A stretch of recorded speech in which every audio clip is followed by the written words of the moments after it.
Hopefully you're all in your appropriate channels and listening in the language that best suits you.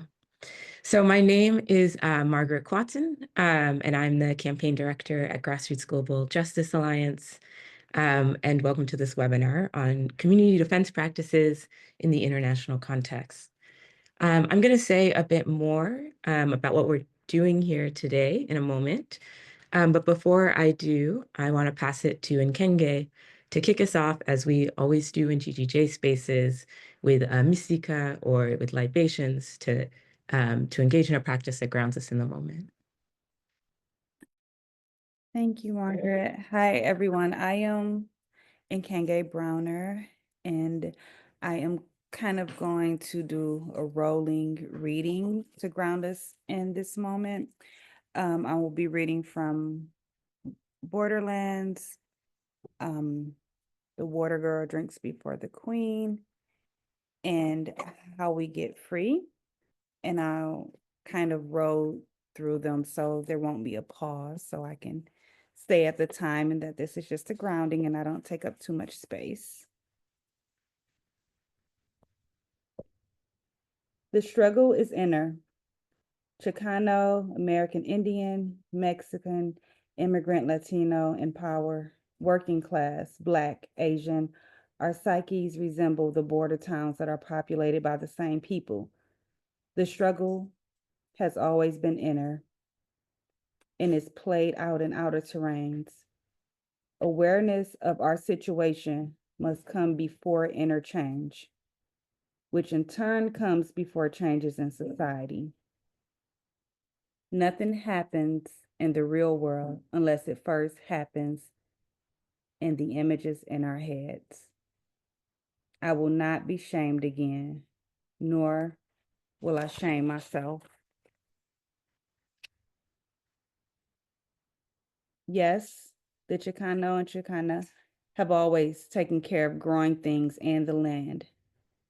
Again, I see the four of us kids getting off the school bus, changing into our work clothes, walking into the field with Papi and Mommy, all six of us bending to the ground. Below our feet, under the earth, lie the watermelon seeds. We cover them with paper plates, keeping weight on the plates to keep them from being blown away by the wind. The paper plates keep the freeze away. Next day, or the next, we remove the plates, bare the tiny green shoots to the elements. They survive and grow, give fruit hundreds of times the size of the seed. We water them and nurture them. We harvest them. The vines dry, rot, are plowed under. Growth, death, decay, birth. The soil prepared again, impregnated, worked on, a constant changing of forms. This land was Mexican once, was Indian once, and is, and will be again.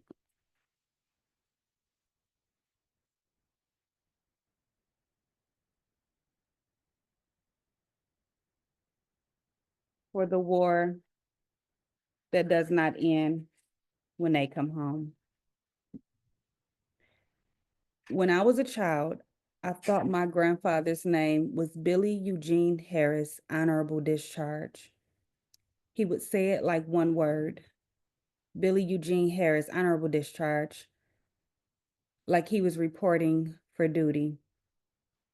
After retirement, there were days he couldn't afford medicine, use what he had to buy a flag and a bottle of E&J. I diagnosed him with PTSD 6 years after his death, still faster than the VA. He suffered from being an American who was expected not to return home. Black, Southern veteran. He learned to shoot deer at 7 on his daddy's farm. He learned to be proud of his kills. He had so much blood on his hands, he wouldn't pick babies up. Told us stories of how the enemy took babies, strapped bombs to them, left them middle of road because American soldiers were soft. Baby and soldier would blow up upon contact.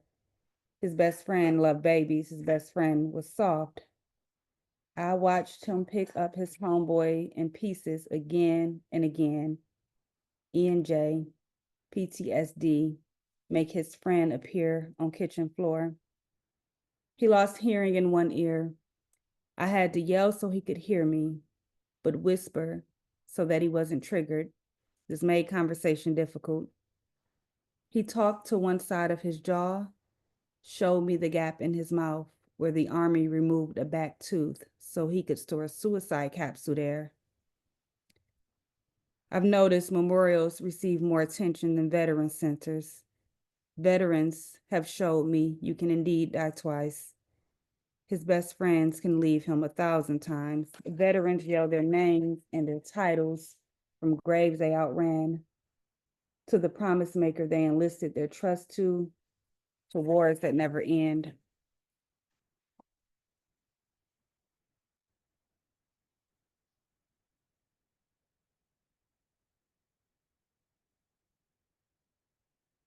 For Malaya Obama.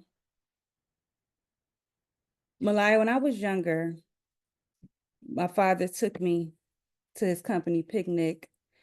I got a new dress and a warning. Don't get in here and show your black ass. Loosely translated, the attendees of this event are primarily white folks. Do not behave in a manner that would prove a negative stereotype about Blacks to be true. The picnic was 2 hours long, 2 hours too long, 2 hours, one hot dog, and the worst side of potato salad in the world too long. I sat on a bench the whole time, knew better than to get dirty, mess up my hair, or be a child. Malaya, I wasn't a child. I was a Black girl, so even in silence, just a little too loud, taking up too much space, sitting on a bench, trying to perform perfection, trying to shrink into perfection. Eating just enough that I don't appear rude, but not eating so much that I draw attention. Thankful when it ended. I managed not to embarrass myself, my father, my entire race. Malaya, your father's picnic was 8 years long. You've been sitting on a bench keeping your hair neat for 8 years. And then you danced, arms up, hair flying. Dance, Malaya. Teach us to stop shrinking. Show us that all it takes is a joy-filled Black girl taking up a ton of space, dancing like nobody is watching, knowing that everyone is. Black girls everywhere are with you, relearning the dance move they thought they scared beat threatened out of us.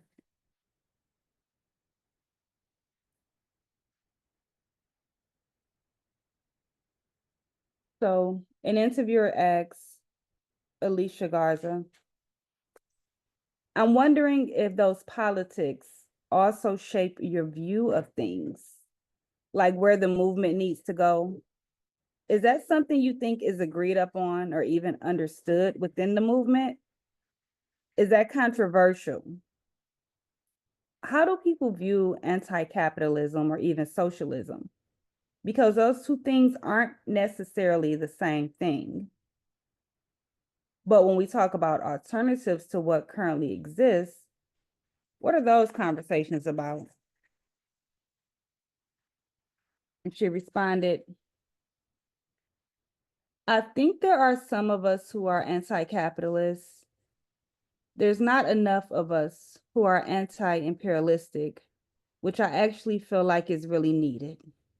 I feel like that's what the moment calls for.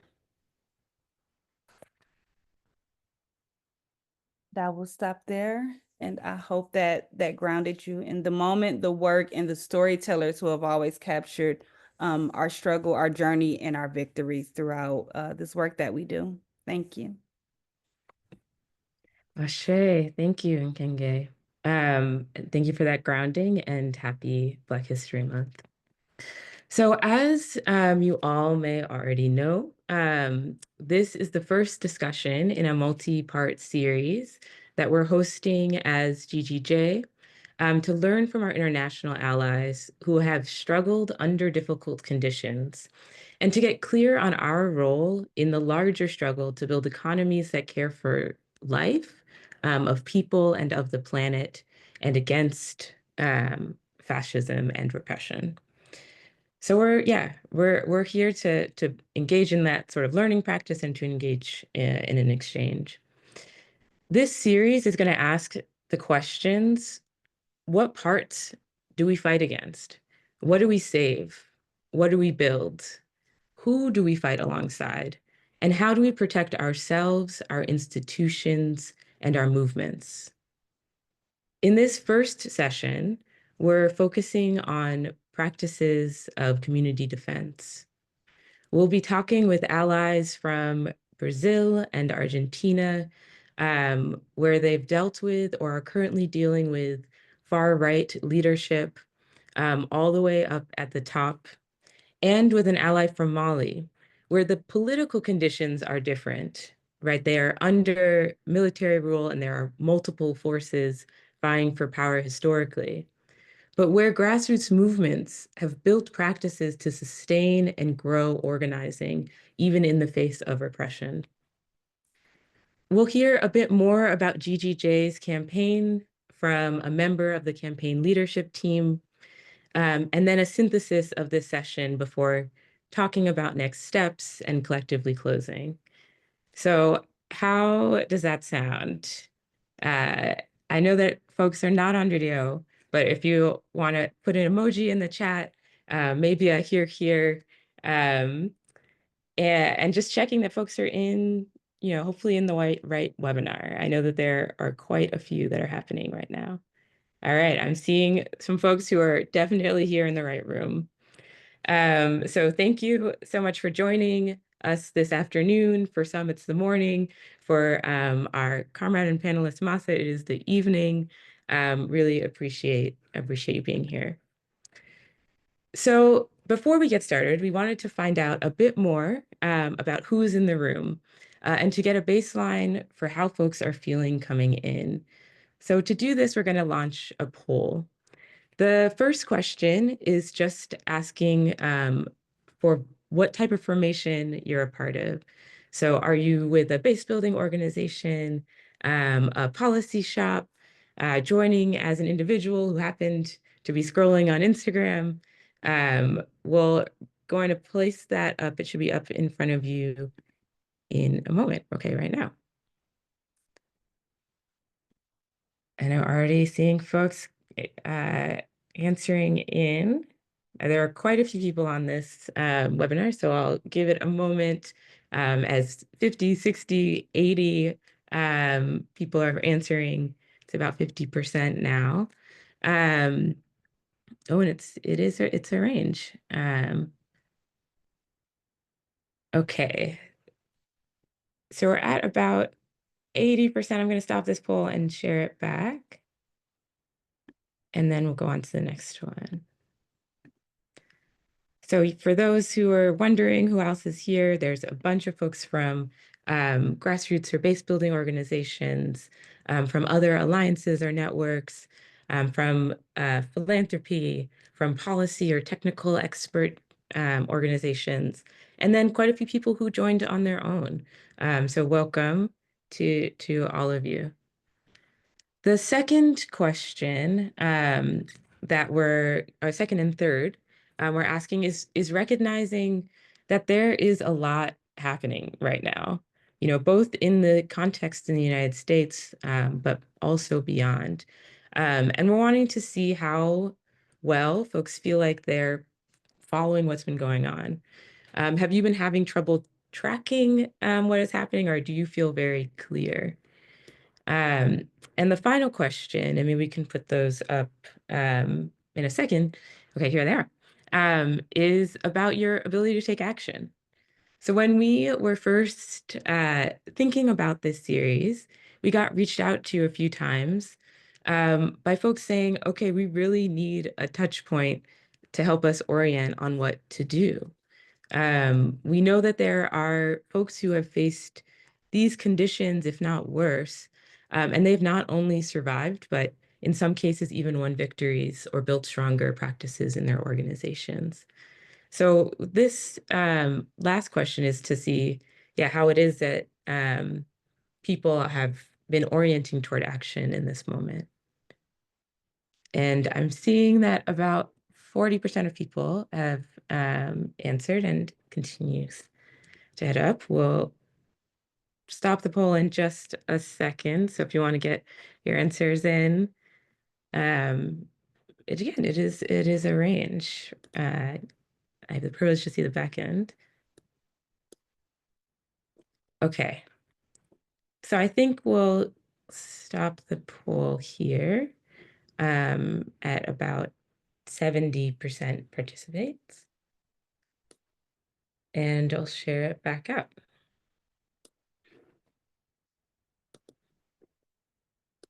So if you're curious how the other people on this webinar are feeling, this is a reflection of that. So it's, the most people are feeling somewhat clear about what's happening in this climate. I'd say the combination are somewhat clear and making a bit of sense, but having some confusion. But there are folks who are very clear. So hopefully at moments, maybe in the chat, we can also hear some of your analysis and assessment. And then I think there's in particular a range on the ability to take action. And I think that one centers a little bit more on feeling the ability to take some action, but not totally clear on what is the right thing to do in any given moment. So great. Thank you all so much for filling that out and for engaging with us. So as students of the craft of organizing on all fronts, including political study and education, we're going to return to these final two questions at the end and see if the experience of being a part of this webinar with one another has offered more clarity or less, perhaps. So, okay, this, as you all know, this is these three sessions are a part of the launch of GGJ's first campaign, which we're going to discuss the most in the final session. But over the last 20 years, and yes, this is GGJ's 20th anniversary, GGJ has been building toward this moment. And we're excited to share the organizations, the analyses, and the projects that have guided us in this campaign development process. So to touch a bit more on how we got here, I'm going to pass it to someone who was in the room 20 years ago when discussions began on whether to start this alliance. Tammy Bang Liu, so shout out to her, is now on staff at the Grassroots Power Project, but back in 2005, my understanding is that you were at the Labor Community Strategy Center, which was a founding member of GGJ. So Tam, can you tell us a bit more about the origins of GGJ and the role that you're seeing for the work of building internationalism in this moment? Yeah, thanks, Margaret. And congratulations to GGJ as it's entering its 20th year. Yes, I think I'm scrolling over and I'm seeing a lot of folks that were present at the Grassroots Global Justice Assembly, its founding assembly in 2005 in San Antonio, Texas. Many folks had come back from the World Social Forum in Porto Alegre, Brazil, and been inspired. Can you guys hear me? I'll slow it down. And been inspired by the movements folks interacted with in Brazil and across the country. We're dealing with memberships that were not in the hundreds or even thousands, but in the hundreds of thousands and the millions, right? Building real social power on the ground.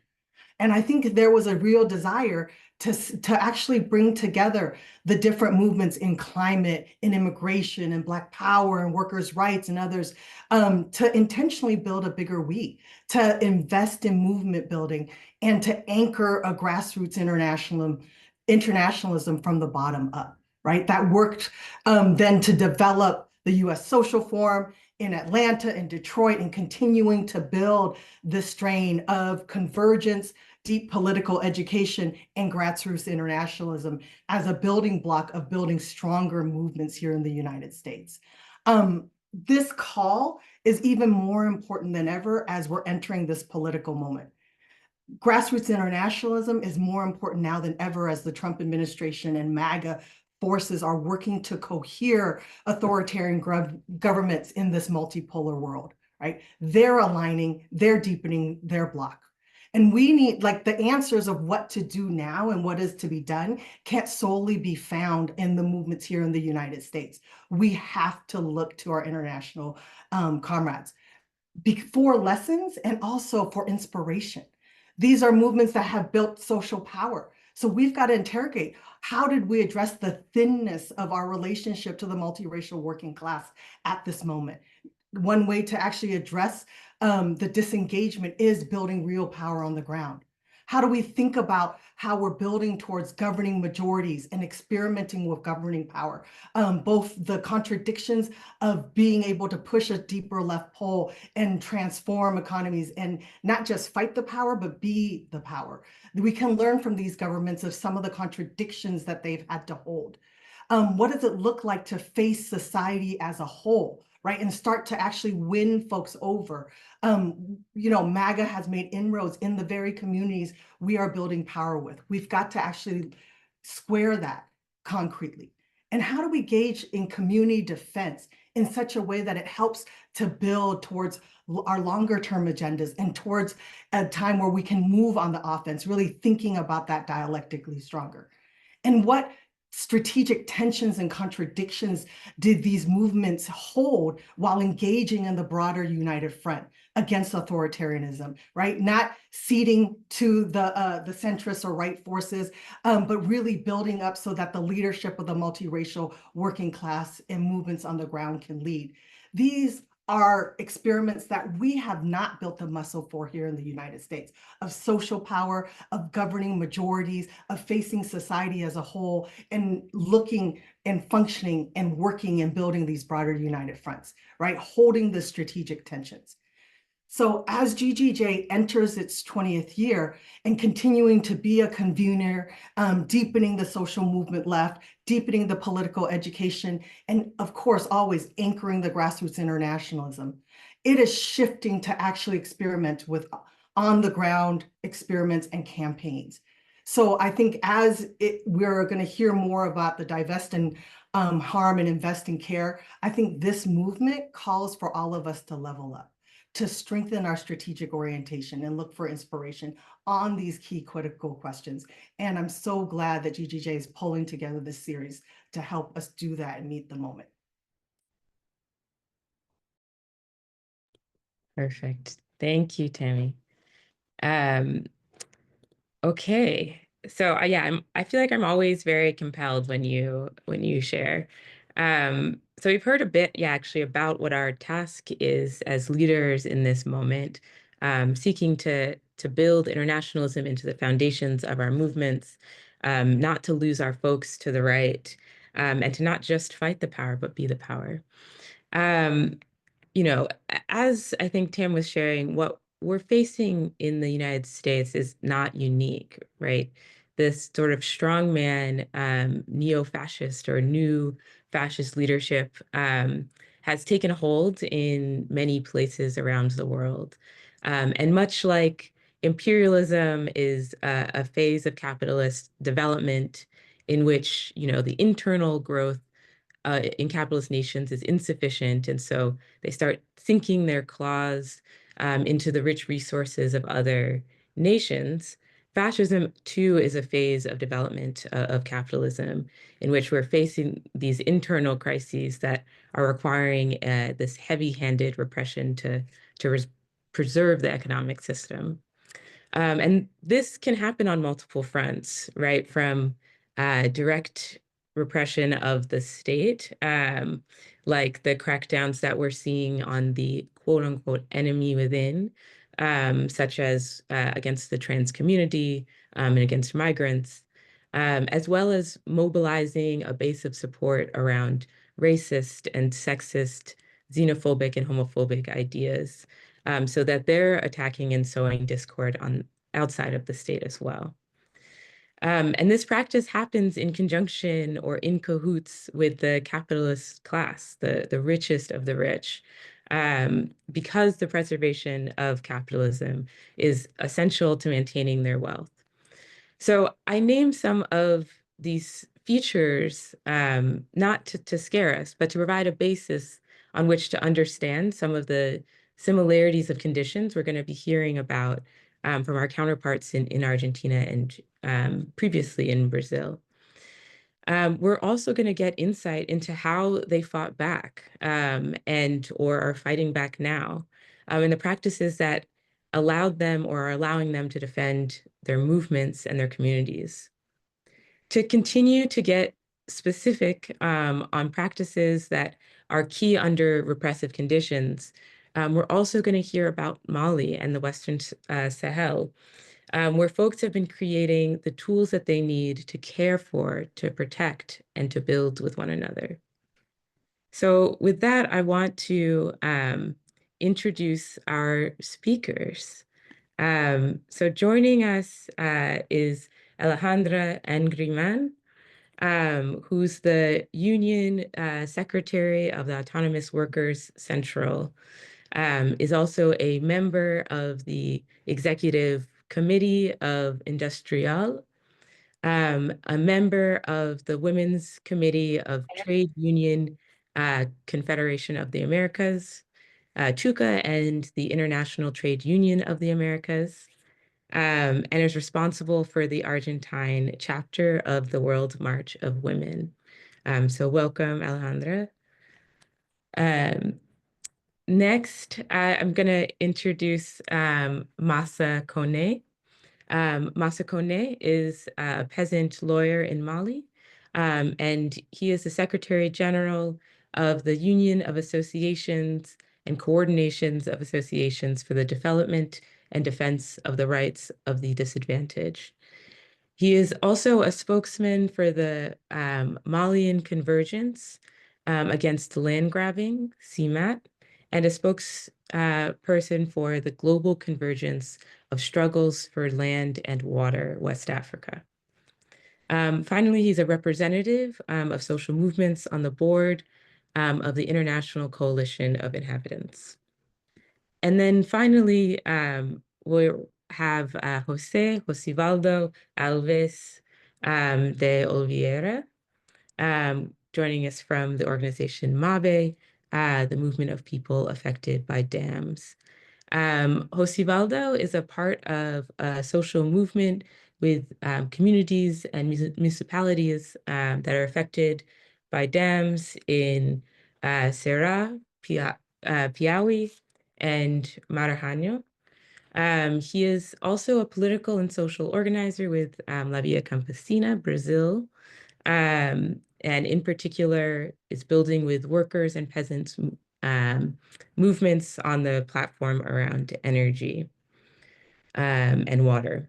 And then finally, he's a political organizer in the context of the negotiations and agenda of the affected populations in those same municipalities, as well as in the national agenda before the federal government of Lula.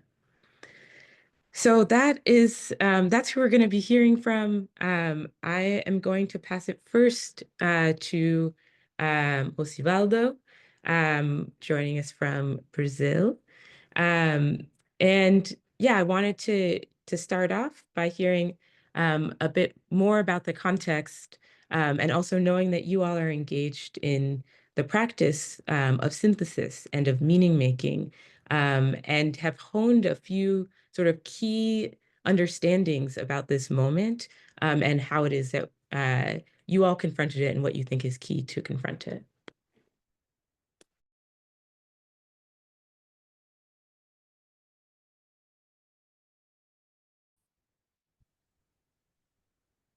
Ok, Okay, então, so boa tarde a todos. Aqui good em Brasília, afternoon to everybody from são Brazil. umas 8 horas aqui. It's almost 6 o'clock here. So I was just, as I was just presented to, I'm on a member of the movement of people affected by dams. I'm an activist with lots of different experience. I'm here from Ceará. I've been working on the organizing movements fighting for water and peasants. And I've been a political activist for almost 30 years now. So we brought what we wanted to talk about. First, I wanted to thank you all for your generosity, inviting us to give a little bit of our experience here in Brazil with the movement of people affected by dams. And the first thing I wanted to emphasize that the class conflict in our country, in all our countries, it's always a fight with less complex moments, but often they're difficult moments for us who are in the middle of it, with intense changes in the structures of capitalism because of the way that capitalist society usually works. So with Brazil, we had the coup that happened, and there were, as a result of a lot of protests from the far right, and there wasn't sufficient understanding on the left about what was happening to be able to understand what was behind these protests. You know, in 2017, when they did a coup of former President Dilma and Michel Temer took over with he was a right neoliberal, and they used a lot of fake news in order to achieve this. So we had this transition from something more democratic to something on the extreme right that polarized society. In 2018, when they imprisoned President Lula, a fascist took over with any valid experience. His name is Jair Bolsonaro. And this, from the perspective of the left and democratic people in general, it was like a shock for us because it was a government that was similar to Trump's politics, with very conservative politics, and committed to eliminate what he called communism. So social movements from La Via Campesina, all the peasants movements, all the left-wing movements in Brazil, we were kind of unsure how we should react. We needed to have an active reaction, but we didn't have the political strength accumulated to revert the political scenario. So our movement, MAB, we prioritize maintaining our internal organization. We're in 22 states in Brazil, and we wanted to preserve our unity. And so we looked based to study the classics of socialist theory, the experience of other revolutionaries, based on the ones that we're most familiar with. So Leninism, Marxism, Leninism, and the Chinese experiences as well. So it was studying the 10 years that Mao Zedong was able to put the communist movement together. And so there were a lot of different movements we wanted to study. It wasn't exactly the same situation, but it was similar in some ways. So we tried to study a lot to understand what was happening.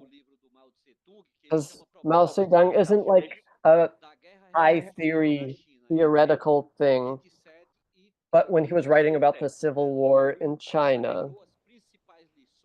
So we got a lot of important lessons from that for our movement with a political line that could not just defend, but advance and build based on this theoretical base, but also the practical base through all the popular movements on the left in Brazil. So we weren't just like frozen, not knowing what to do, but that we could continue maintaining a degree of national unity and a degree of unity on the left in Brazil. So, of course, the case of China is very different from what was going on in Brazil, but this gave us the conditions to resist and in the right moment be able to have specific kinds of resistances that were at the same time dispersed and united. And we also had the principle that in a situation like today with what's happening in the US, with the rise of a very strengthened fascism, the left as a whole needs to organize itself and prioritize a strong diagnosis of who are the enemy forces, these fascists, and tactically we need to make pragmatic alliances to be able to get to the next level. So today, what we can see with the election of Trump, the government of Trump, it's a concern for the whole world. But we depend on the capacity to resist and have an accurate reading of the present to be able to develop appropriate strategies in each of our countries, in the case of US, for example, and have tactical alliances because in this moment in Brazil, for example, we created experiences that allowed us to resist the offense. We tried to advance as much as possible. It was called the Popular Front in Brazil and the Front Without Fear.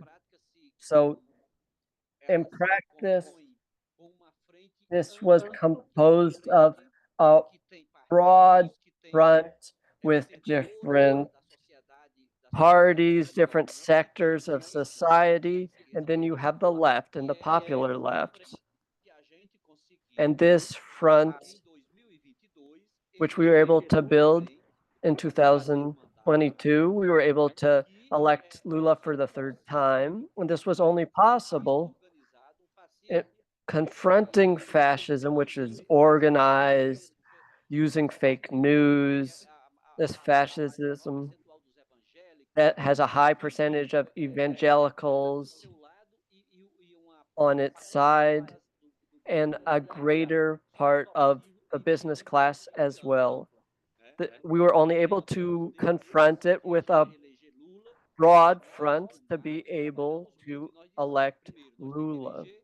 First, we prioritize electing him to build strength, defend ourselves, and guarantee that Lula is able to govern. Because fascism will try to do another coup, and we saw this on the 8th of January, as everybody is aware, they tried to do another coup. And That let us realize that it's possible to resist fascism and build internal forces in our country. It's possible to build an autonomous popular movement like MOB and other important movements that we have in our country. And it's possible to have political autonomy to confront fascism and be able to make demands organizing with the broader labor movement and left. In general, since I'm from the northeast region of Brazil, it's the region that's most to the left, the most progressive region. And these 9 states with millions of people, since 2012 going forward, this is the region that consecrated, was able to give victories for the left and elect the leftist presidents like Dilma again, Haddad, who barely lost to Bolsonaro, and in our last election, re-electing Lula. They say it's the most red region of the country, and they're most open to socialist movements and class conflict. And to close my contribution,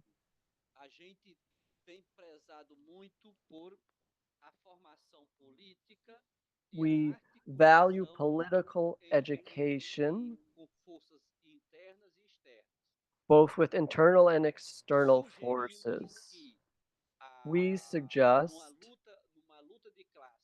in the kind of class conflict that we're seeing in the United States, for example, but also Europe, other continents, that we can see there's the block of BRICS. And in an internal meeting after a lot of debates in MAB, we approved the general line that MAB will follow in our next period of time. We highlighted, and I'm going to highlight for you, the 5 points that we approved in the national plenary after a lot of debate, if I have enough time. First, build spaces and actions for the next period of time to get closer to the most advanced international bloc for international hegemony, which is the bloc connected to BRICS plus. 2, strengthen all the necessary actions and legitimate what's necessary to help the fight of the left against neo-fascism on a regional, national, and international level. 3, maintain necessary autonomy to be able to criticize the Brazilian government and push it forward to be able to have victory in the next election, because the extreme right is trying really hard to get back into power. 4, build uniting the most advanced sectors who are most trustworthy, politically speaking, the necessary socialism to take a qualitative advance in organizing power to be able to be ready for the next political fights in Brazil. Finally, us as members of the movement of people affected by dams, we want to be as present as possible on the international scene. And those impacted is just not just dams, it's floods, it's climate changes, there's droughts as well, various impacts. So our experience is based always on the concrete practice, revolutionary theory, our real experiences we've had up to now, to practice a humble, careful process to maintain a block of leftist allies and the autonomy to always be able to think about what society should be just, egalitarian. And in order to be able to do that, we need to have a lot of capability to resist uh, in the political arena and thinking about fighting fascism. That's our number one enemy on a global level in the short term. So imperialism and capitalism, these are things that we need to defeat. And as society accumulates forces, the working class needs to be the one directing this taking of political power. Thank you very much. Wow, thank you so much, Josivaldo. And shout out to Jaren for placing those final 5 points in the chat. Yeah, for those taking notes, I feel like I was hearing a lot about the importance of study, the importance of sort of building united fronts, but maintaining autonomy within that, and having a really strong diagnosis, having clarity on your enemies, on your opponents. So that was an excellent grounding. Thank you, Josefalo. Next, I want to move us to Alejandra to speak a bit about the conditions in Argentina and the rise of the right and Milei, who is the current president. Only a week or so ago, there was the Conservative Political Action Committee gathering that happened, and Milei gave Elon Musk like one of those devices for cutting things down, basically. So there is definitely a chainsaw. Thank you, Fahad. There is definitely a connection between how these governments are thinking about the attack, particularly on the public sector. So I want to pass it to you, Alejandra, to share a bit more about that context and what it is that we can learn from there. And the final thing I just want to name is, once again, make sure you're in your correct interpretation channel, that you can mute the original audio if you'd like to just hear the interpretation. It's a checkbox at the bottom there. And that the Q&A function, I believe, is live. We'll have an opportunity for folks to weigh in with additional questions after these introductions and a follow-up. So I'll pass it to you, Alejandra. Bueno, Margaret, muchas Very gracias. well, Margaret. Thank you so much. I'm not sure. Can you hear me okay, Margaret? Can you hear me? Sisters, compañeros. Yes, perfect. Primero agradecer. First of all, I would like to thank you. I would like to thank every one of you. For us, this space is extremely important. This invitation from GGJ. You introduced me, but I would like to introduce myself one more time. I am Argentinian. What I mean is I'm from the South. I'm from the South of the South. I am a union leader and I'm a feminist. I am a union leader from when I was very young, and I work for one of the most powerful sectors, which is the pharmaceutical industry. My bosses are the responsible for what's going on in this world. Now, everyone asks us, how is it possible that in our country, in Argentina, how is it possible that in a country that has a long resistance story, long resistance history, resisting and building rights with a organized working class, with sectors and social organizations that are quite organized and with a capacity to install demands and to build rights, how is it possible that someone who won, someone who assumed power, is someone like this man, Javier Milei?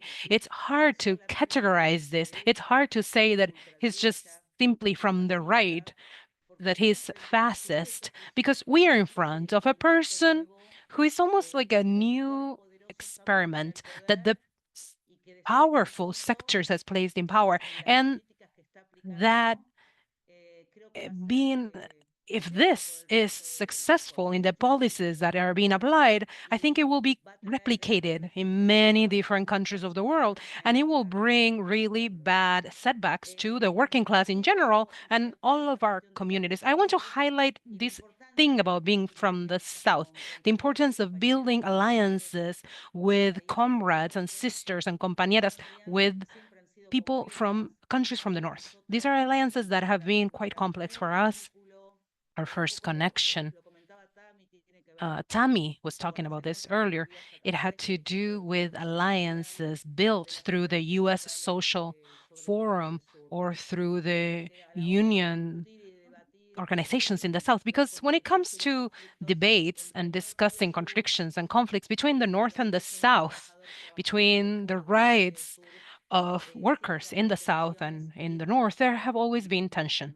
And this is a task that in the beginning we must carry out.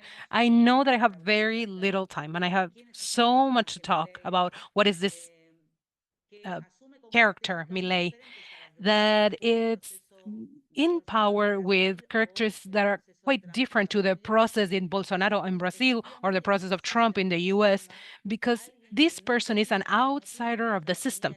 This is a person, indeed, he did not even have a political party. So that is why we say this is an experiment of the big corporations who put Milei as a tool, to put it in a way. This is built by the different fractions that are the most concentrated of capital, not just local capital, but transnational capital, to move forward and go in depth with the transformations that were pushed fundamentally in the 90s, where there were different expressions from the right that were not able to go in depth with the policies of the different things that were carried out in our region. So what are the characteristics, adjustments, and also the removing, right? And this experiment. And this is not enough in the national arena. They're being seen and they were developed quite quickly because it entails a test that if this is successful, it will be replicated in our countries. Very quickly, Milei, in less than 100 days, he displayed a full range of measures that constitute and rebuild a state that is threatening the rights and all the achievements of the working class of all of the Argentinian people and all of the rights that were conquered in 100 years, decade after decade, of a country that was able to come back from a genocide dictatorship that was the dictatorship of 1976.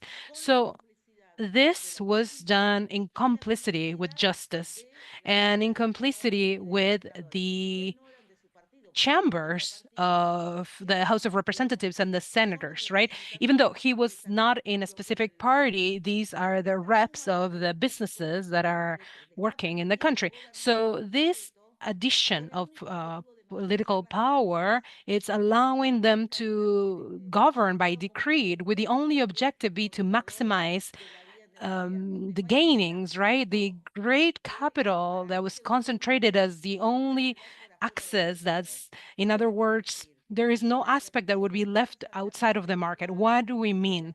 The protection, right, of private property and repression of any type of grassroots manifestation, right? That have to do with the already established power. So whenever we talk about developing individualism to the maximum above anything else, where solidarity, and this is quite clear in Javier Milei's discourse, this is understood as charity. And social determinants are inexistent, and collective action is an obstacle against the functioning of the free market and thus should be eliminated. So, from the first moment, what has occurred has been it has been a wild repression, right, of all the manifestations that were happening on the streets. Now, I want to be clear. This is fundamentally with the actions that are coming from the government. So what is going on? The giving away of common goods and natural resources, deregulation of absolutely everything, renouncing. A compañero, comrade was talking about the BRICS, the renouncement, going back to the BRICS, and realigning at a geopolitical level with the governments and agrupations of extreme right at a global level, right? This is presented a change in orientation, and this be consolidated, its effect, it could be consolidated, these different reforms, it could be prolonged for decades. Now, this alliance, this unconditional alliance, especially with the government of the United States and the government of Israel, you might have heard Milei permanently discuss different things in favor of Israel and the war in Gaza, and especially with different figures talking about different figures such as Bolsonaro, such as Trump. Now, this is part of the risk, the same way that we're discussing, right, this support for the genocide taking place in Gaza. At the same time, we're talking about other demands of other interests, such as Great Britain and other countries from the south. Now, the different measurements, I want to highlight how speedy all of this was. In the first 30 days, Milei began with really deep measures that no other right government in Argentina was able to do. We're talking about people were let go, everything was suspended, the different things having to do with work. Pretty much there has been an addition of the poverty, right? We're talking about the poverty. The poverty in our country, it went up in the first 100 days. We're talking about 56%. It's a growth of 15% when we're compared to 2022 and 2023. So this was done through decrees, right? This was all measurements, and also talking with the working class, which has to do with ending with everything, all of the rights and everything that has to do with social rights. It's not just removing reaping away the rights from organized workers. We're talking about hundreds and hundreds positions of the government. This is affecting a lot of social rights. Of course, everything that has to do with workers' rights, but also health rights. This is benefiting private entities. Also, the rights of private property, which affects all of renters. Also, the derogation of lands that this was not allowing for outsiders to buy land, right, in our country. He repealed this. All the transformation of all of the businesses, right, in anonymous societies. This is putting in risk all of the rights that have been conquered in all of the different social aspects and businesses from the state, and different norms that were applied, right? This is a policy that it is weakening directly and eliminating institutional tools.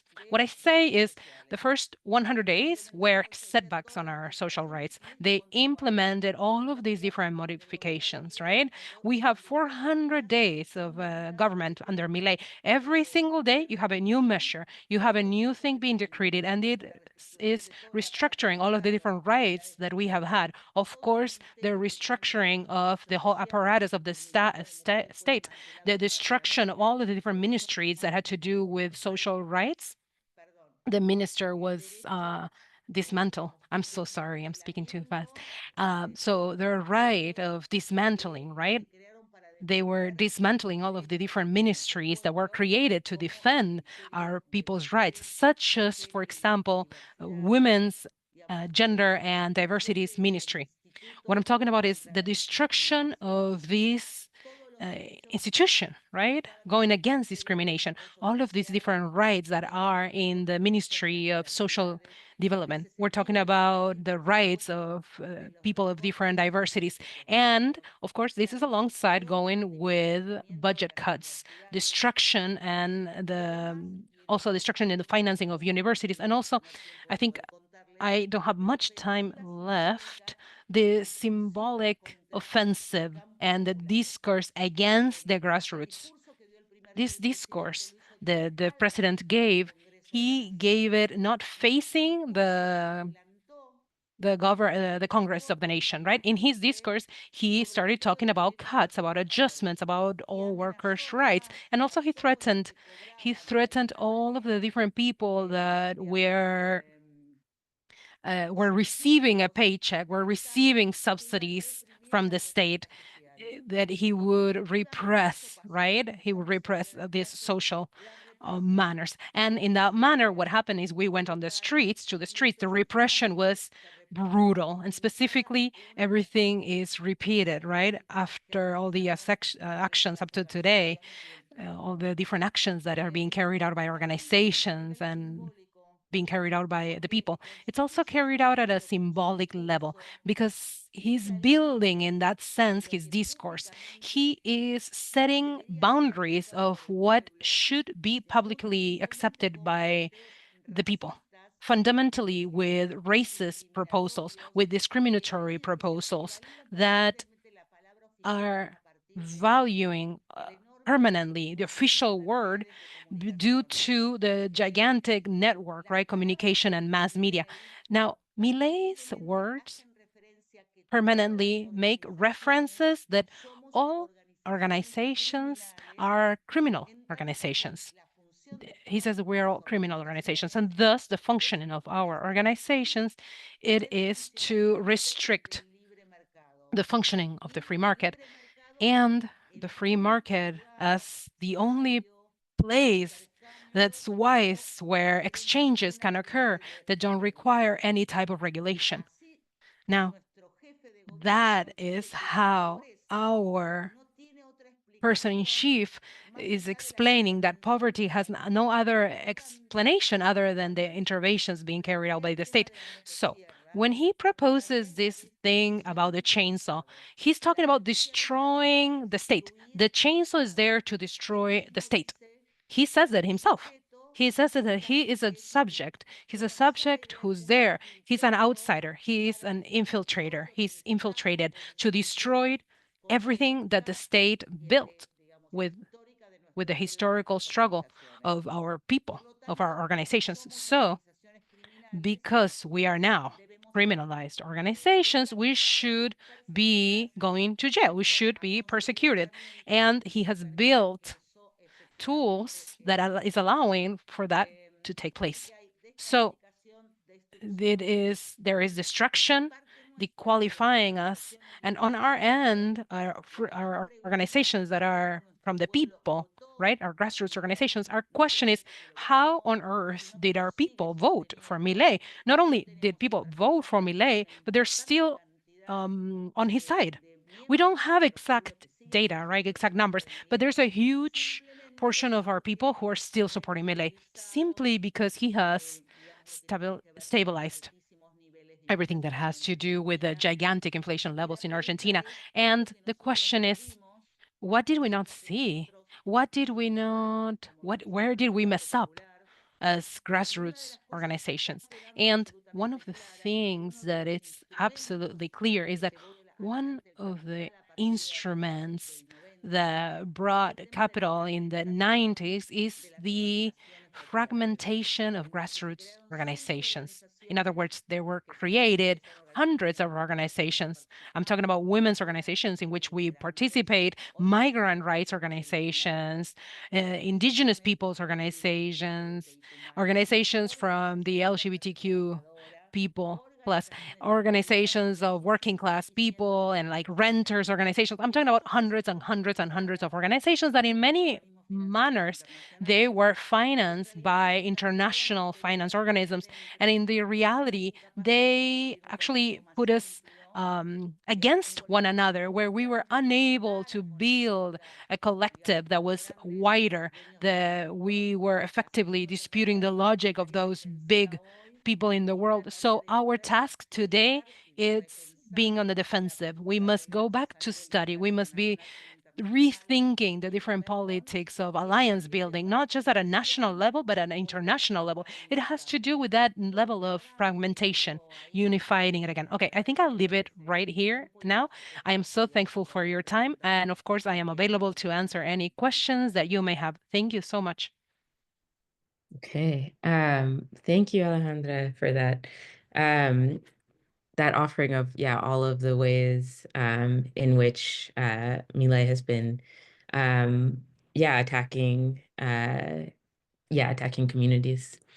And yeah, and I think one thing I do want to come back to you on, I'm gonna go to Masa first, but are some of the actions that you all have taken and some of the ways in which there's been kind of a public response also against Milei, like the million person march that happened or the general strike that happened, some of those actions that would be great to hear about.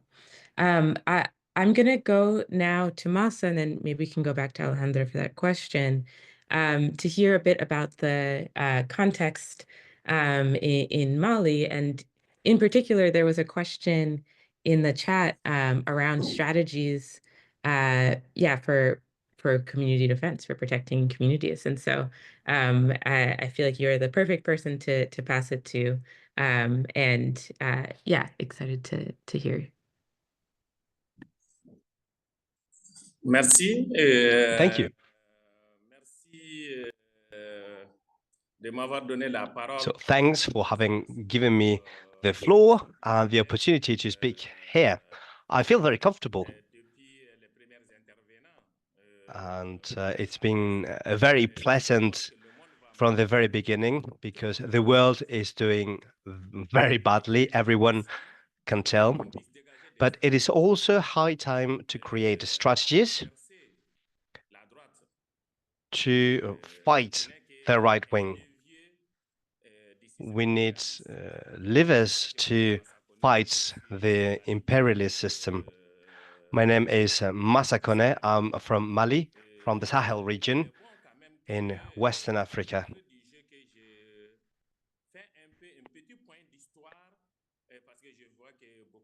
I think it's a good idea to give you a little bit of the background.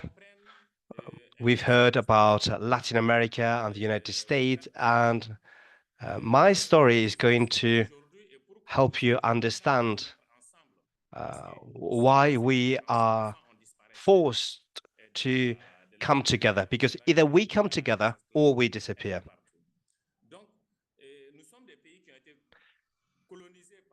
We are countries that have been colonized by barbaristic imperialism. We were colonized and they split the world. They created countries such as mine, such as Mali, and the borders, the previous borders, had not been respected. There was no respect at all for the natural and the previous borders. Why is that so? They wanted to keep up internal wars between communities. When we are divided, they can keep looting our resources and grabbing our land and taking our goods and riches. After their so-called independence, which was not really an independence, they took us to school to manipulate us. On the other hand, the imperialism, barbarism could come to attack us in our lands. And then there was religion. Religion came to us and it was imposed on us. So there were different civilizations, but those civilizations were created to the benefit of those taking profit from it. So that's quote-unquote civilization was there to keep us ignorant, completely ignorant. So we were between two systems, the imperialism and the religion. The religious governance imposed by the Muslim religion, the petrodollars, the Arab countries, and the countries in the Persian Gulf. And then the international laws are imposed by capitalistic systems and the Western systems. They've built their homes. They have brought all of the armies in the world. They have created wars. They have created wars to fight so-called terrorists, so-called jihadists. They have weakened our states, and they have created bases in our countries. They are armed. They have armed our police officers and our gendarmes. But they have not been given arms for war. They have been given arms to fight us. They have grabbed our lands. The lands, our land is our dignity. They have imposed their language. They have imposed a way of thinking, a way of speaking. Some of our parents are today the elites. They hold the businesses, and they are giving our goods to the best bidder. Gold, uranium, oil, gas, everything is looted. Also, our fertile land, the fertile land we have, has also been taken. No one is trying to listen. We do not exist in this sphere. We have been left alone. We have been neglected by the modern states. We are victims. But now we are organized. We had to organize ourselves because the elites that are supposed to protect us and our land and our fatherland, they are corrupt, just like the capitalist system made up by so-called civilized and intellectual citizens. We are imprisoned because we are treated as rebels. And therefore, they put us in prison. There are different countries under attack in Africa. The communities are evicted without any remuneration, without any compensation, because it's black people. So this is about animals. So the land does not belong to them. They are not legitimate. The land belongs to imperialism. And the land is put on a plate for the imperialists. So we have organized ourselves. Since the state that is supposed to protect us, we have to turn to ourselves and react.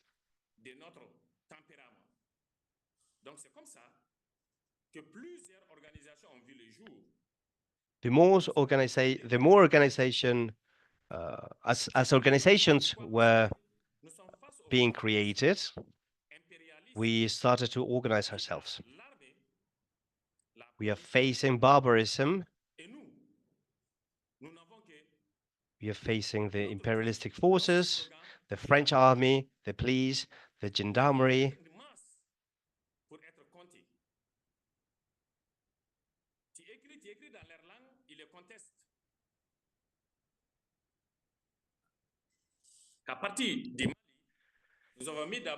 In Mali, we have created a union of victims in the communities because the communities are not typically considered. So we had to work with other countries and come together. So those other countries, like us, are suffering from the same thing. The land is grabbed and is owned by multinational companies. They are taking away the gold. The water is polluted. So, as I was saying, in Mali, we are creating the Malian convergence against land grabbing. We have created this union, this movement, this grassroots movement, bringing together the victims of every bad governance and land grabbing. We are creating our own way of governance.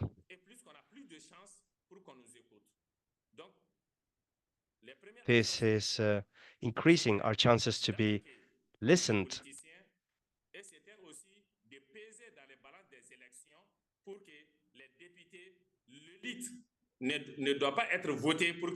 It's important to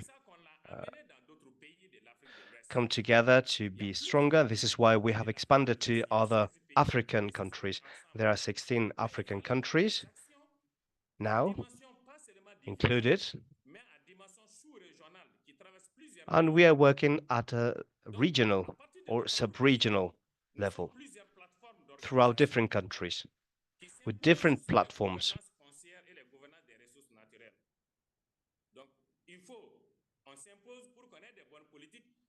We are learning about politics, about the policies brought by the colonial states and the imperialists, and those laws are in favor of looting the land and the resources.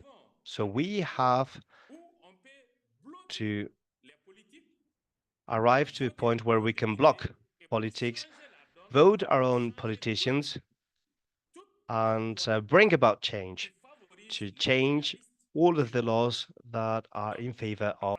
Mali, on a commencé ce combat et petit à petit, on est rentré dans les autres pays. On a engagé la campagne pour la sécurisation foncière. Cette campagne de sécurisation foncière, on a essayé This campaign is traveling to other countries. Pan-Africanism is growing. We have many young people in Africa. 70% of the population are young people because many mothers and fathers are not there anymore. So we are the children of colonization, and it's up to us to change the situation. It's up to us to change everything coming from colonial laws or post-colonial laws. The laws in a country must respond to our cultural values. On top of that, as you know, we speak a lot about the Sahel, especially lately. The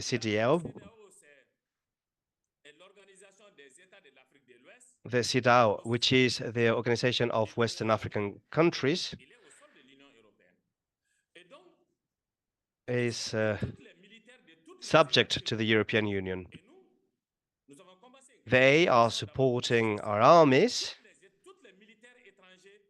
and we have started a revolution to chase all the foreign armies. We've managed to expel other armies, such as the US Army. During the first Trump mandate, Trump treated us like shit. Why is that? We are not shitty states.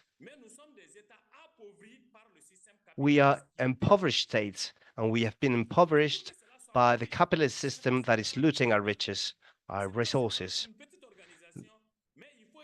And this is not only in Mali. This is all over the region, and that's why we need a regional campaign. We are forced to come together for a common struggle. This campaign in 16 countries allows for social transformation. The borders we have right now are not real borders. Those borders are separating tribes on both sides of the border.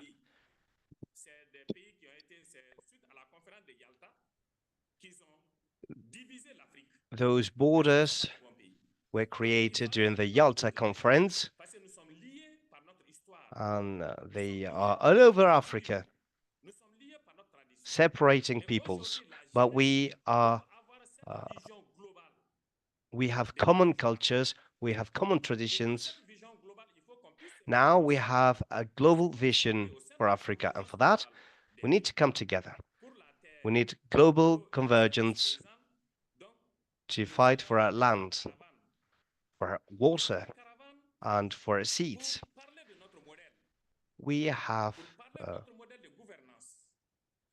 created big caravans to speak up, to speak about our own model of governance, to speak about our own savoir-faire, or our know-how.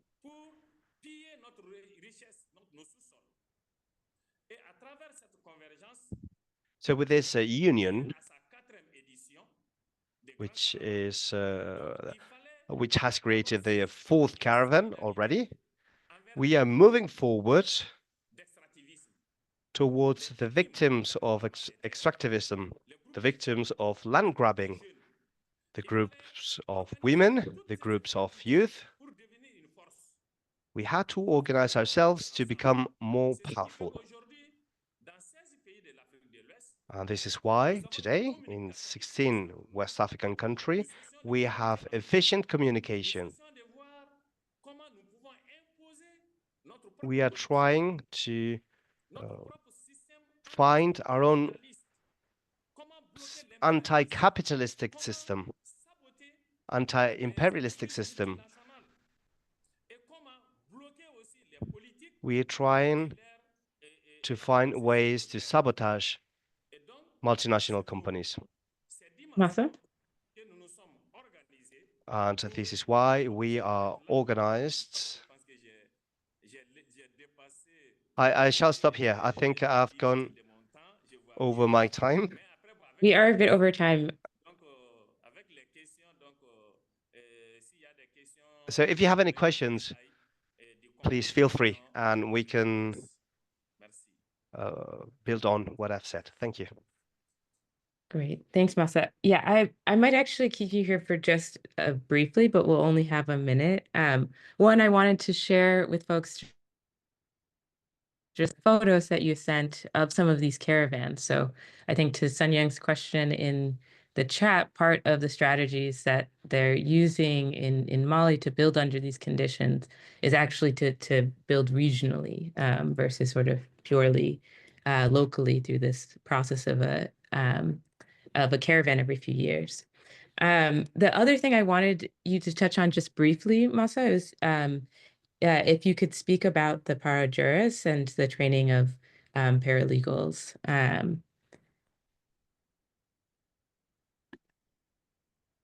But you only have, a minute or so to do. Yeah. Oui, vraiment merci. Yes, thank you to give me the opportunity to do so.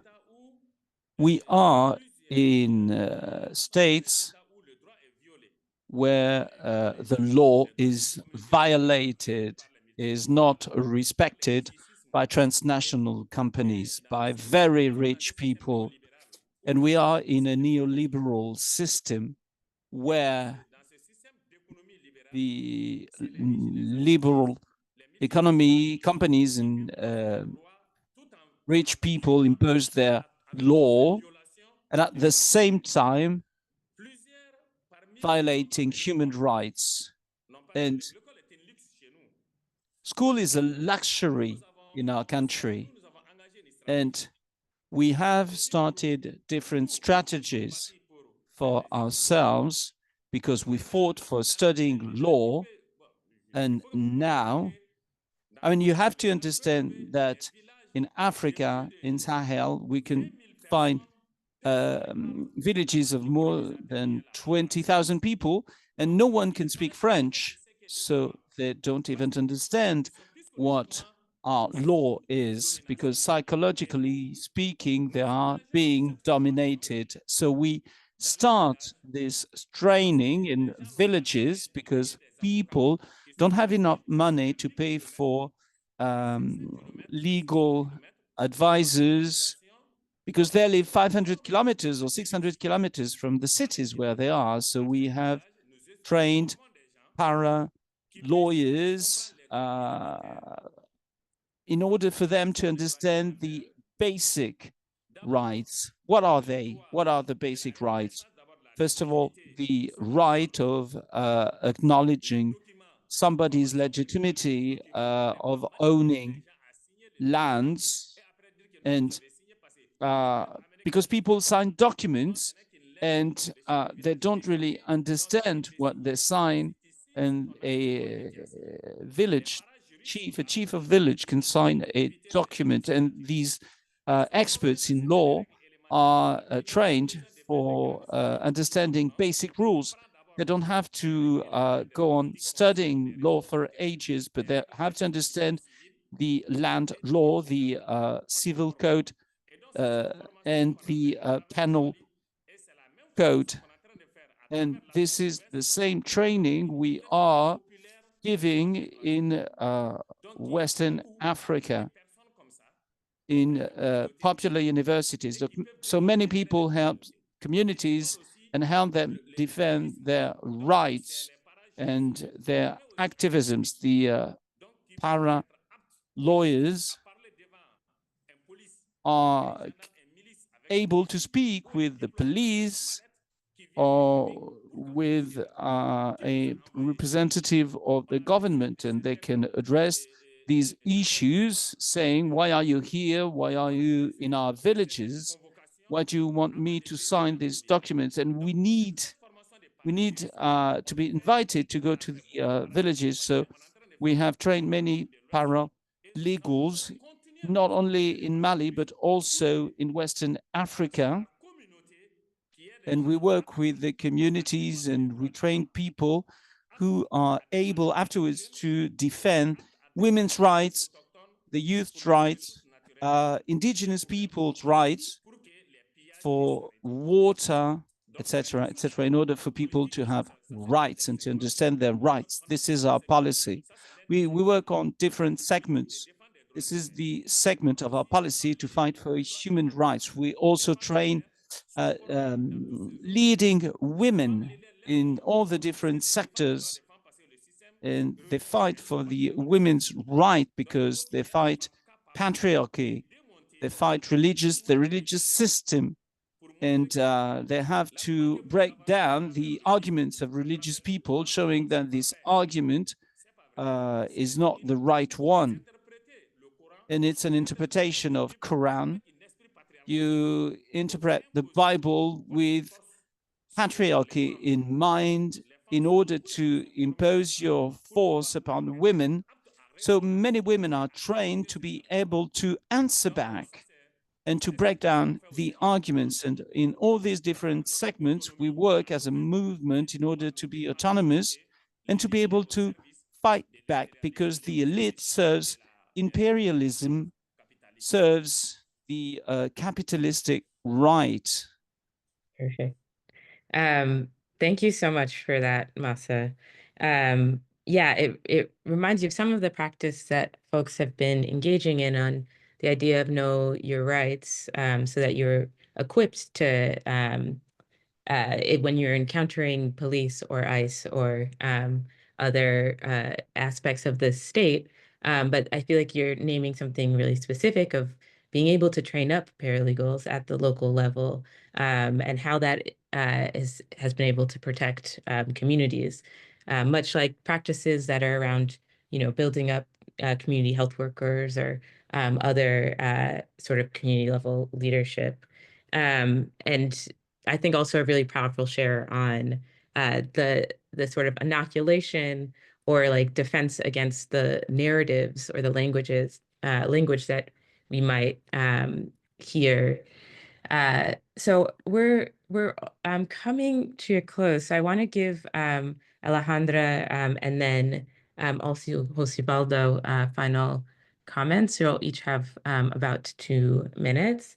Alejandra, I'm gonna go to you, and yeah, asking if you're able to hone in on what have been some of the Sí. the successes and strengths of your of the resistance. Uh, I'll go to you. So you'll have 2 Bueno. minutes. Rapidito. I'll be quick. Okay, first,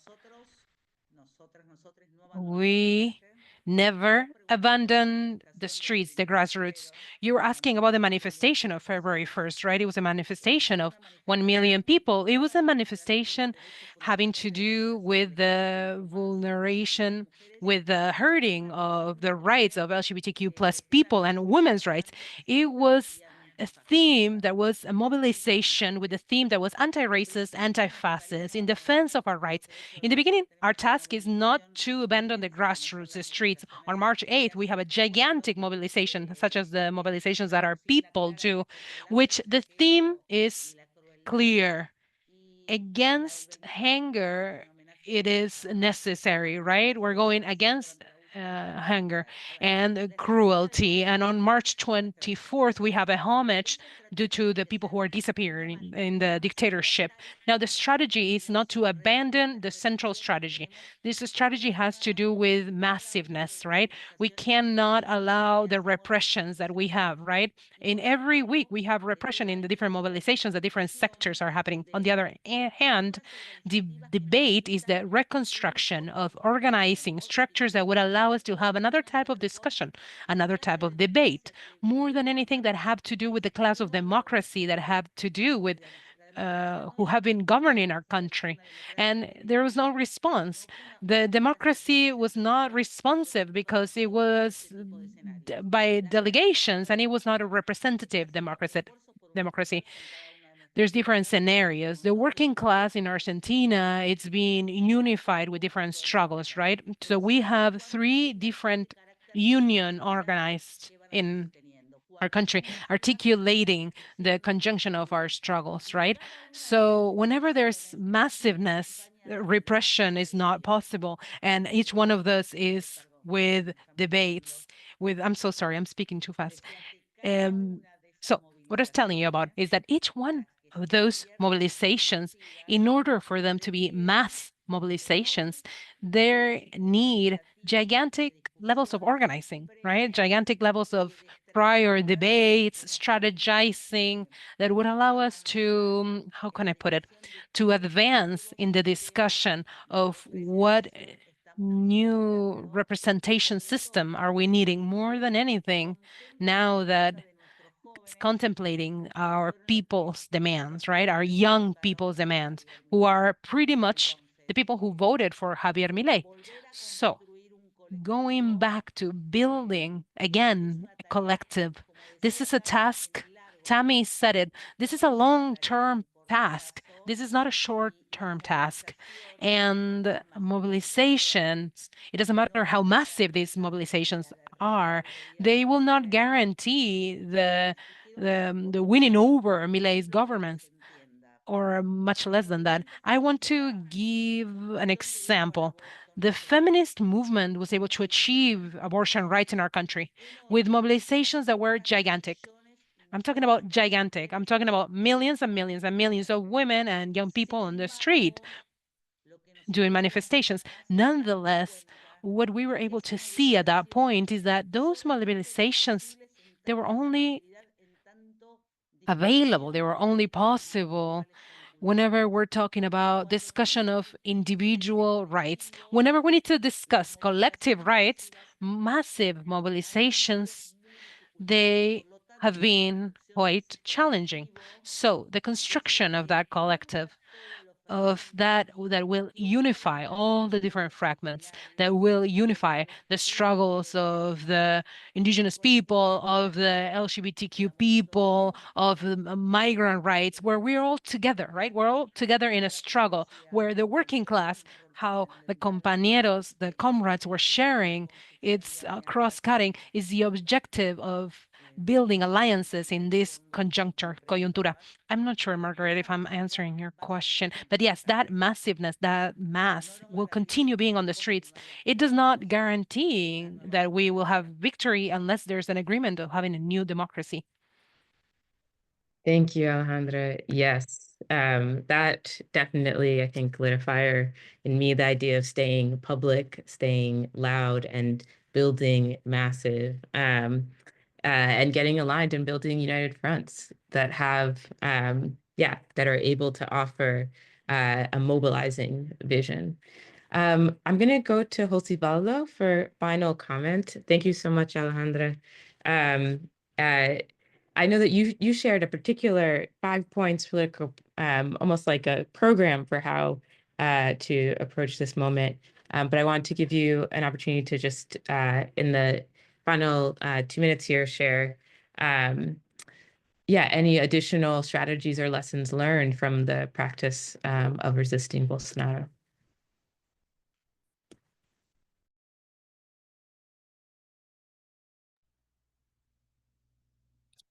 Olá, Hello. Thank you for the opportunity.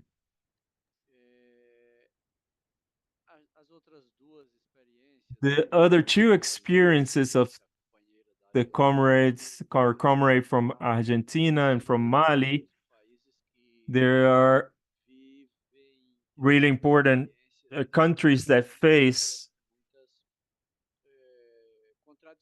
experiences with a lot of contradictions.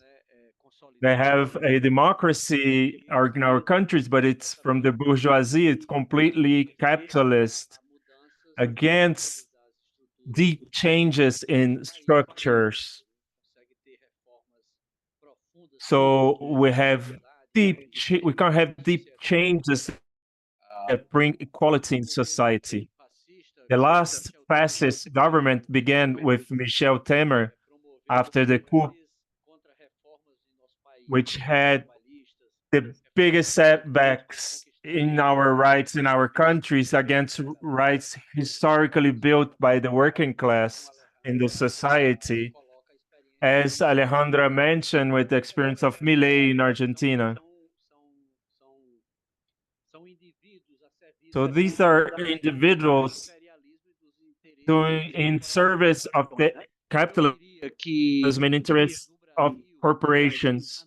I would say that in Brazil, our biggest achievement facing fascism was the election of President Lula. So you are in a situation of persecution against the left, against progressives, especially those they call communists, which are us from the popular movements that defend equality in society and did changes in structure through the power of the working class. So Lula's election is a substantial change, but it's not enough because the right, extreme right, continues organizing and started to do in many countries, and Bolsonaro here, what they did not do before. The bourgeoisie did not do street demonstrations. They did not do marches and protests as it started to happen from 2017 against Dilma government and in the Bolsonaro government. So just to inform you, the fascists are preparing a big demonstration, a big protest in several cities of Brazil for this March 16 with 3 points in their agenda: against President Lula, against Lula's government, for amnesty for those who were arrested and are being investigated about January 8th, where they tried to do the coup. And also, then the third one about the price of food that's been raising through an articulation of fascist sectors that have been raising the food prices. And I would say it's essential.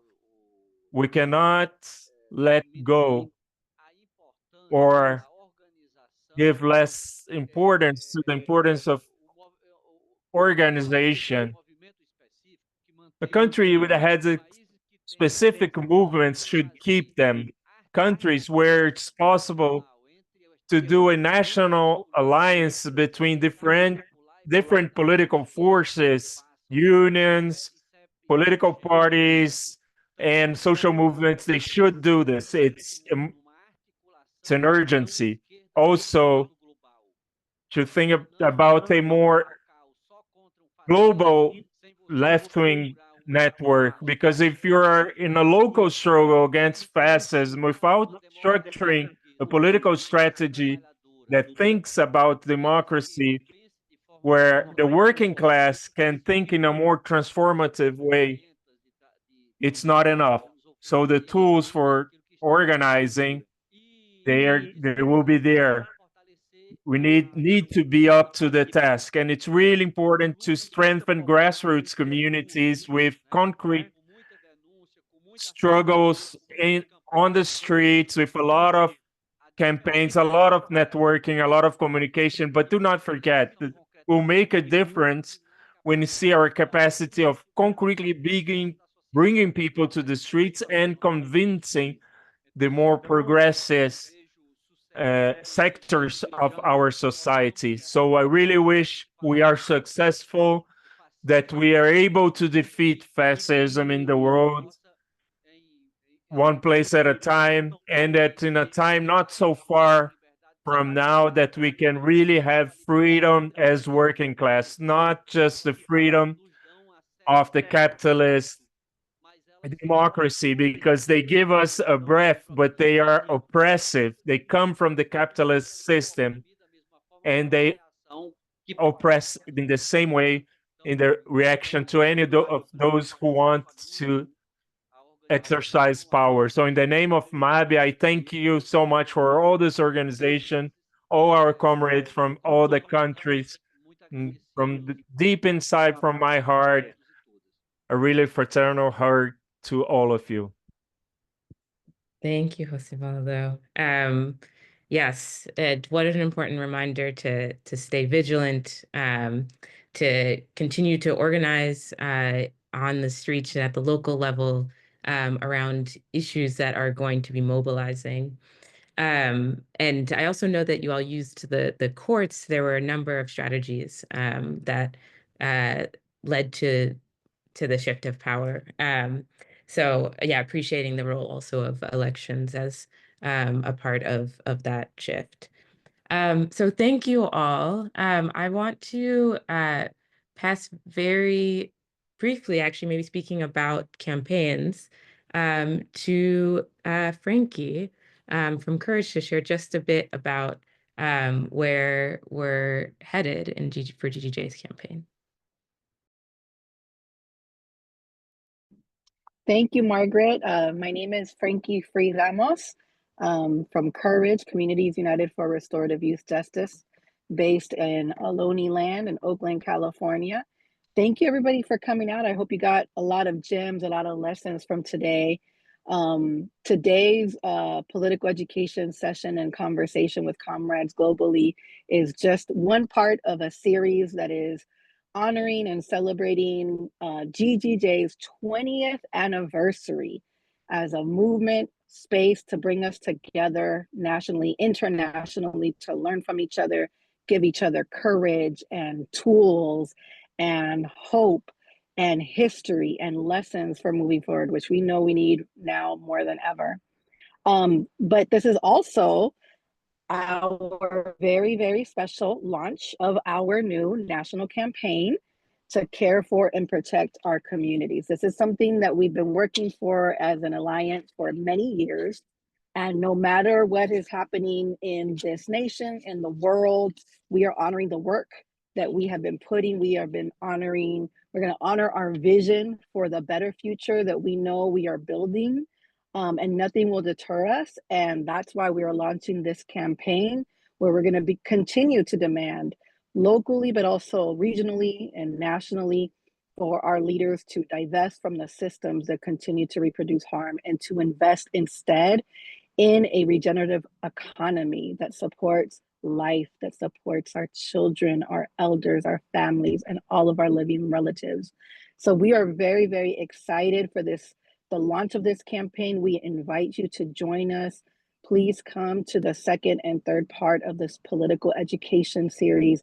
Keep in touch with us, plug in, and you will see that we don't have to just get into a defensive position, but as we protect our communities and protect ourselves and take care of ourselves, we also will keep marching onward, because that's what we do. Take care, all my relatives. You know it, Frankie. Thank you. And I want to give Fahad final thoughts for takeaways from the session. And while he does that, I'm going to put a link in the chat for folks to sign up if you're wanting to follow the campaign and Transformative Organizing School. Thank you. I just want to touch on a couple of points that all the speakers mentioned that are relevant for as takeaways and for us to figure out what it is that we're doing, including the campaign that GGJ will be running that was just mentioned. One of the things that Alejandra mentioned was that they actually have taken the time and made the effort to grapple with the question of how did our people vote for and support Milei and continue to do so? And really asking the question, how is it that we failed? If we assess that we are not powerful enough, we cannot rectify that unless we ask the question, how it is that we failed. Excuse me. Josevaldo spoke about the balance of building our own power, which is autonomous, which is left, which is clear about the vision that we had, but also about the need to be engaged in a popular front. Not only with forces that we may sometimes slightly disagree with, but even with forces that actually engage in repression against us. And so they have clarity of what it is that we're trying to accomplish with each, what it is that we're trying to do with our own power, and what it is that we're trying to do through the popular front that gets us to the vision of where it is that we want to go. Brother Massa mentioned, he gave us a long list of the challenges that people face in Mali and in the Sahel in general. But one of the main takeaways that they had was that when the state fails to protect us, we have to turn to ourselves. We have to organize ourselves. To the extent, which he later mentioned, we have to build a power to the level that we can block politics and elect our own. So not just building power that can speak out and say the morally righteous things, but actually is able to disrupt the functioning of power. And I think, to me, all three of these speakers, one of the main things was the importance of building power. Mass action. Alejandra mentioned that mass action is one of the best ways to prevent repression. Josevaldo talked about mass consciousness, building the consciousness with our people so they know what it is we're fighting for and how it is that we're fighting. And Massa talked about mass leadership, that we're training people, we're training everyday villagers so that they're not only able to defend themselves, but are also able to come into movements. And so these are the sorts of orientations that we need to have. What kind of fights do we engage in? Are they fights that make us just feel better about ourselves? but don't actually move anything? Or are they fights that actually allow us to reach out, bring more people into the movement, consolidate the people that are already with us? These are the questions that we must grapple with in this period as we're trying to decide what fights do we take on, how do we take them on, how do we carry them out? Our previous ways of working, which just appeal to the moral sensibilities of those in power, are no longer tenable. Not here, not in Mali, not in Argentina. Brazil, slightly different situation because they've built their power at the level necessary. But that is what we have to grapple with. And that is what we are looking to do through the campaign that GGJ is launching, and that we encourage all of us to do in our mass work and in the collective work that we do with each other. Thank you. Wow, thank you so much, Fahad, for wrapping us up there. That's Fahad, again, from Desi's Rising Up and Moving, a member organization of GGJ and on the campaign leadership team. I want to conclude here with, a reminder of Masa's words, that we come together or we disappear. So we have this responsibility as leaders in movement work, to act even when we are afraid, and to act even when we're unsure. And that is the task ahead of us, right? We're seeing all that we're up against here and globally, and we're seeing potential strategies that we can take up, that we can test. So I want to just conclude by saying thank you so much to the speakers, to Masa, to Alejandra, to Osivaldo.